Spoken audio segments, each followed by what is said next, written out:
navigation and telecommunication. We need the Zeus X to bring the material there.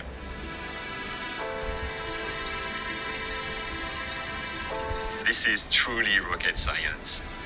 It took 9 months to convince our global partners. When expert says to you no, you of course have to scratch your head. We have to adjust until we find an acceptable compromise.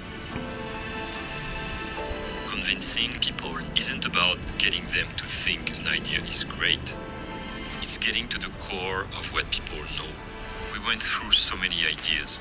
Even bad ideas have some time to be explored. It takes a global network to harness the moon's possibilities. We've been building partnership with companies in France, also Singapore, because we can't do things alone. We need to inspire the public and educate them about the benefits and challenges of space exploration.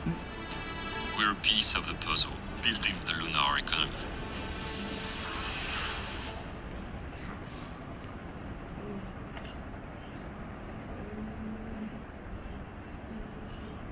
Behind the bright lights and adrenaline of pro sport is an equally exciting world of negotiations and deal making.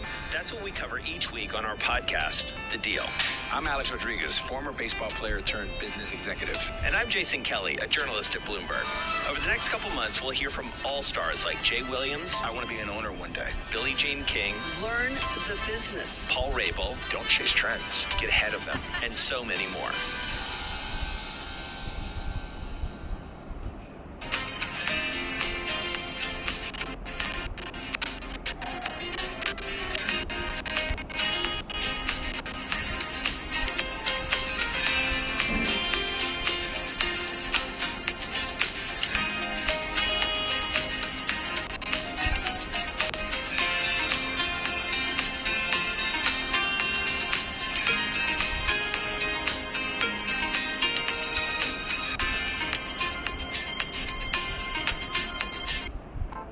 Investors, top executives, global innovators. Join me for in-depth conversations with the biggest newsmakers on the day's top stories. Insight with Haslinda Anand, only on Bloomberg.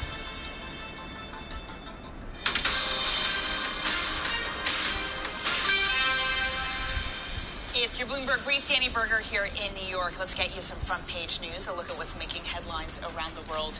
Starting off with the Washington Post, they have this, that Trump says Zelensky should never have let that war start.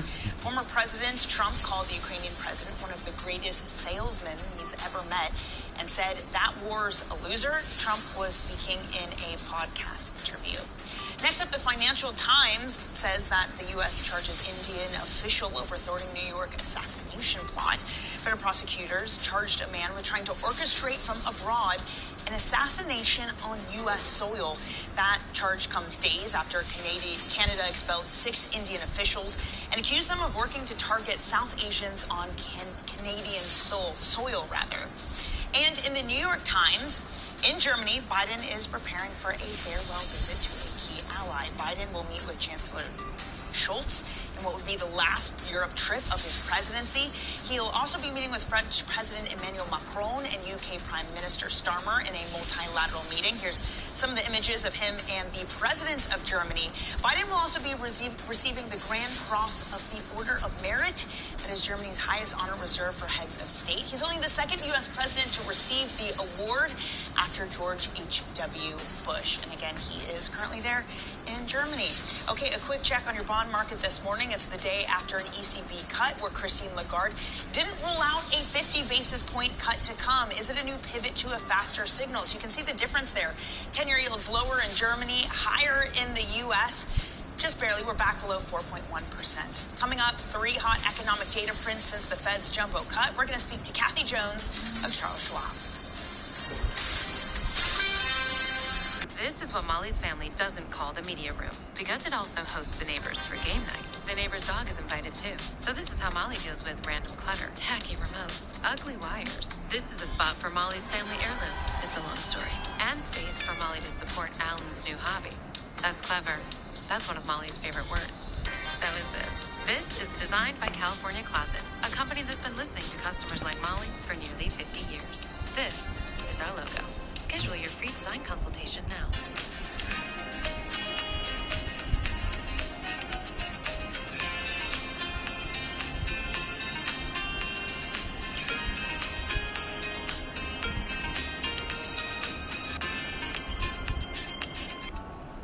Things like making sure your account is private, right? When you sign up and you're a teenager, private by default, that you're focused on adding people you already know out in the real world, your real friends, that, our service doesn't have, public likes, these comparison metrics that we know, can make people feel bad about themselves.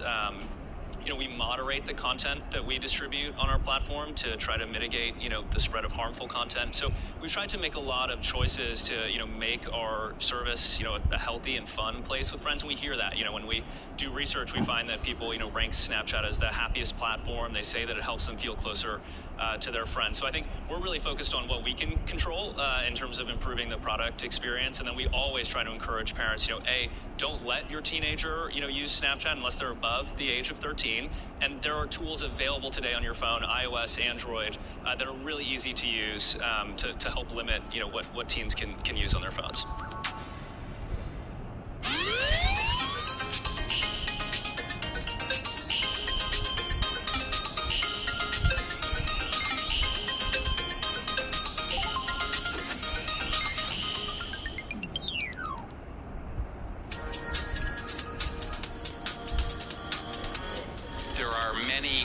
Investors that aren't interested in China anymore, but there's a lot that are.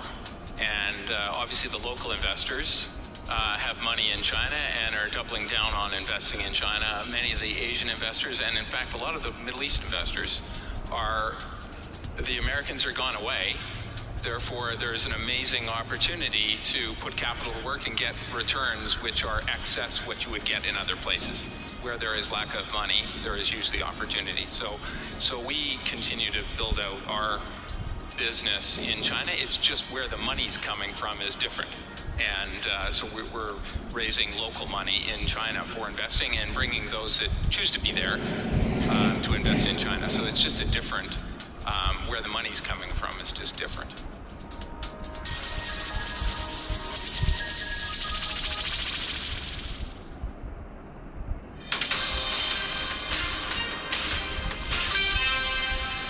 Global headquarters in New York. Welcome to Bloomberg Brief. I'm Danny Berger. Let's set your agenda. Doubting the cuts, a string of hotter U.S. data pushes 10-year yields beyond 4.1%. Pressing Netanyahu, President Biden says it's time for a ceasefire in Gaza after Israel kills the leader of Hamas. And a big tech bonanza. Sales of Apple's newest iPhone soar in China. Netflix earnings blow through estimates. All of that leading to a stronger pre-market session for tech this morning. NASDAQ 100 futures leading the pack, up 0.4%. Similarly, though, Russell 2000 futures up the same amount. S&P up 0.2%. It was weakening stock momentum heading into the close of yesterday. It's been this push and pull of tech. First, TSMC helps boost everything. Then we get stronger data, which sends yields higher, which dampens the rally that we ultimately saw. Here's where your bond market stands this morning. 2-year yields, little change really across the curve. We've come back down from that 4.1%.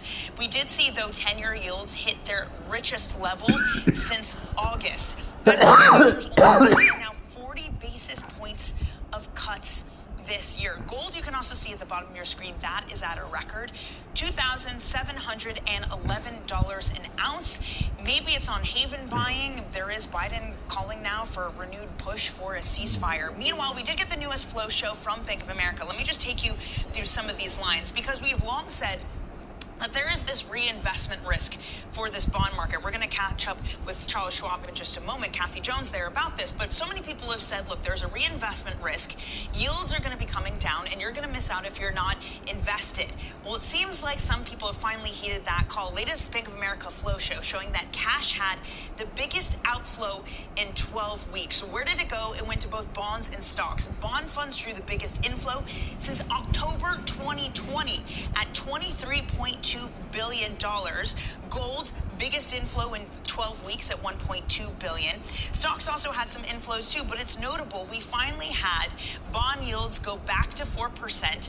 Out of cash we go and into bonds. So finally people are listening to that. Just the last thing to notice, IG bonds, also their biggest 5-week inflow since September 2020.